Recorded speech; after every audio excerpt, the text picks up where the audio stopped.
Bonjour. Je suis réveillé là parce que cette semaine européenne, c'est n'importe quoi.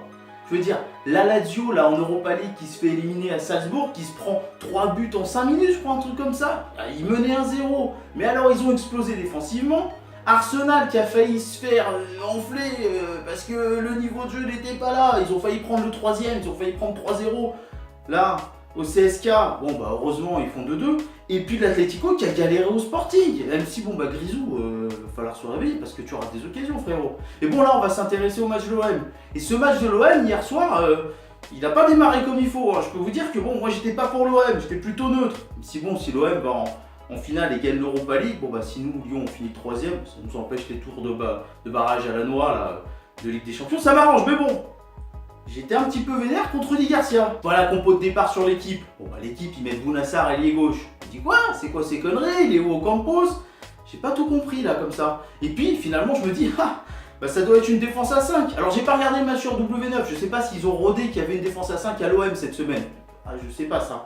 Mais en tout cas, oui, avec Bounassar à droite, Sakai, on avait du Camara, du Luis Gustavo encore en défense centrale et pas au milieu de terrain. Alors que t'as besoin de marquer, il faut des mecs percutants au milieu de terrain, il n'y est pas. Et puis à ma vie sur la gauche, en espérant qu'il soit meilleur qu'au match aller. Puis donc bah, devant Sanson, Lopez, sérieusement, on a bien vu qu'il n'avait pas le niveau physique, on l'a vu contre Lyon.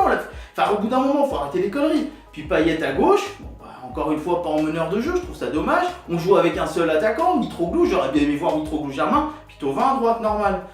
Je suis un peu vénère en début de match et puis bon bah le match a fait que voilà je suis désolé parce que bon j'ai un peu jugé trop vite. Mais bon voilà. Et puis j'ai un peu jugé aussi la ferveur marseillaise. C'est pas que je l'ai jugé, c'est juste que là il y avait une magnifique ferveur dans ce stade. Mais les mecs, pourquoi vous y allez pas plus tôt? Vous êtes Marseille. Vous dites que quand vous naissez avec un maillot de l'Olympique de Marseille. Je comprends pas. Parce que des matchs qu'on me dise oui c'est à 19h en semaine. Non, c'est faux. Sur les 6 matchs à domicile de l'OM, il y en a eu 4 à 21h.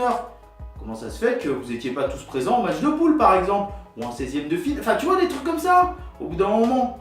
Bon bah heureusement la ferveur est montée, le public était formidable, magnifique, une ambiance incroyable et un scénario complètement déboussolant. Bon le match on va pas le refaire mais direct dans les premières minutes quand t'as une défense qui se chie dessus et que tu te prends un but, premier tir cadré, premier but, bon c'est vrai que tu peux te poser des questions sur le fait que Pelé à chaque fois que tu cadres un but tu lui marques.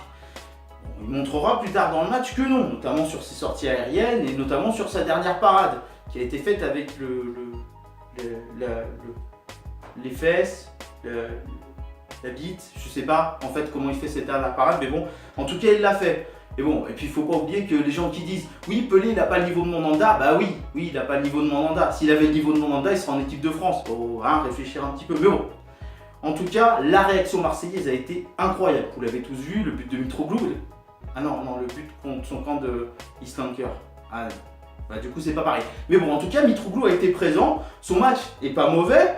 Sauf qu'il va faire une grosse connerie, mais bon, il va se prendre un petit jaune, mais bon, il était percutant, vraiment, il était présent à la récup, mais surtout, il était percutant devant, bon point de fixation. Je pense qu'il y a quelques poussettes sur lui qui auraient pu être sifflées, mais bon, en dehors de ça, je l'ai trouvé bien en forme, et il revient en forme, et cette forme physique, je pense, va lui servir à bien finir la saison. Bon, puis ensuite, il y a l'homme du match, Payet.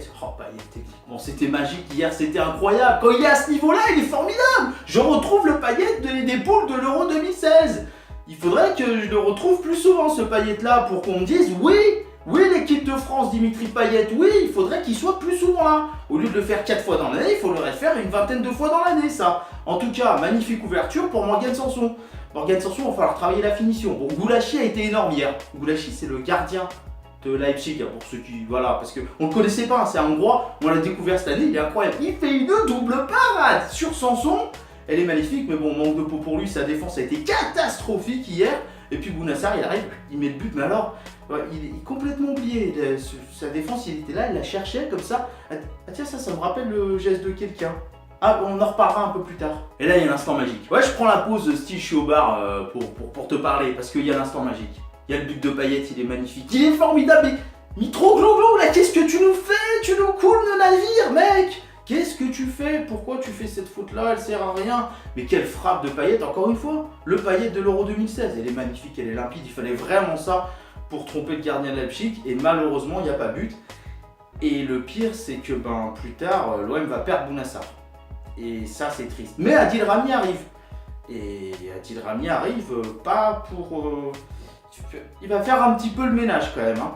Et oui, parce que honnêtement, Augustin passe devant Rami, il le pousse avec les 2 mains. Sincèrement, pour moi, il y a pénalty. Hein.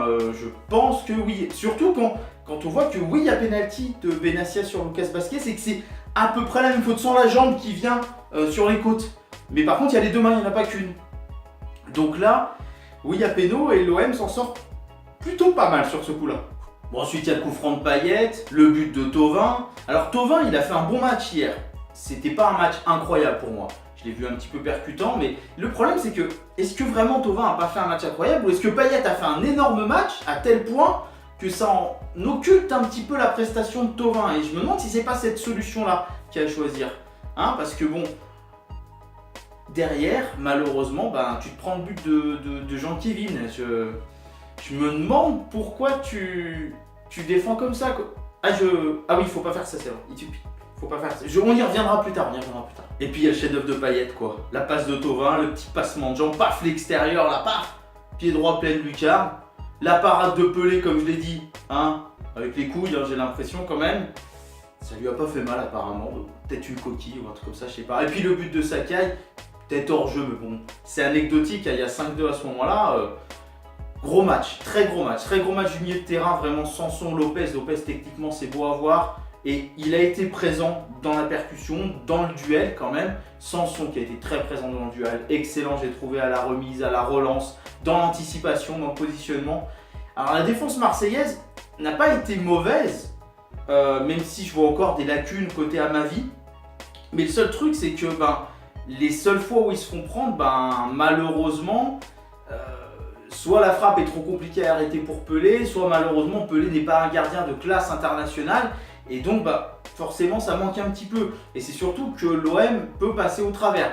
Bon, pas au point de la défense de Leipzig, hein, parce que la défense de Leipzig, c'était vraiment un Gruyère français ou un Emmental suisse, il me semble, parce qu'il y a des trous dedans. Hein, je crois que c'est ça. Mais en tout cas, c'était affreux. C'était affreux. Alors, ne jugeons pas Upamecano uniquement sur ce match-là, par exemple, parce qu'il fait une grosse saison, il a 18-19 ans.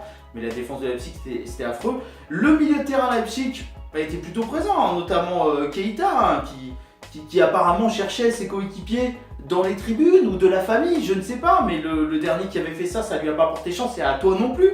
Hein, mais a été présent, mais quand même, le milieu de terrain, l'envie, la combativité des joueurs marseillais a été impressionnante et ils ont été plus tranchants que les joueurs de Leipzig. Et ça a fait une grosse différence. J'ai trouvé que malgré la défense à 5, on avait une équipe de l'OM qui se projetait vers l'avant. Et alors la chose la plus incroyable pour moi, c'est que c'est pas que l'OM ait frappé plus, parce que ça a été le cas au match aller, mais c'est que sur ce match au Vélodrome, Leipzig est plus la possession. C'est-à-dire que c'est un gros coup de la part de Rudy Garcia. Moi je trouve que c'est un très gros coup finalement. Et c'est le coup de génie, j'ai envie de dire, de cette soirée-là, de cette saison peut-être même. C'est-à-dire que tu te dis Leipzig est dangereux en contre, qu'est-ce qu'on fait ? Tout simplement, c'est nous qui allons jouer en contre. Et là, Rudy Garcia, c'est l'OM qui joue en contre. Là, je trouve ça beau, franchement. C'est-à-dire que tu prends Leipzig à leur propre jeu. Honnêtement, Red Bull lui a donné des ailes. Hein. Voilà, et puis que dire de plus que, oui, le geste de Augustin, il faut pas faire ça. Si tu joues à FIFA, Jean-Kévin, hein, oui, tu t'appelles Jean-Kévin, tu as 12 ans, tu joues à FIFA, pas toi, le Augustin. Voilà, tu joues à FIFA, tu sais bien qu'il faut pas faire chute. C'est pareil dans la vraie vie, ça énerve les gens. Et honnêtement, tu t'attendais à quoi ? Ça t'est tombé dessus, c'est normal, tu chambres, tu te fais chambrer.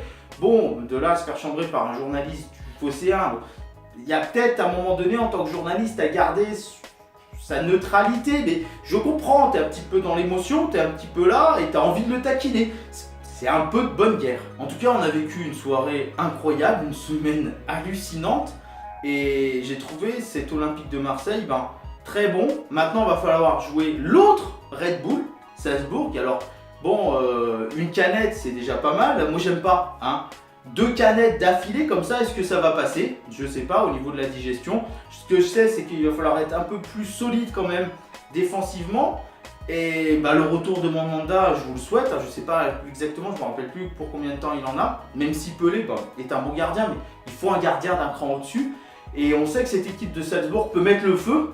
Et elle peut prendre aussi beaucoup de buts, on l'a vu à la Lazio, elle peut mettre le feu comme on l'a vu au match retour. Donc il va falloir être vigilant, bien analyser. Je fais confiance à Rudy et à son staff.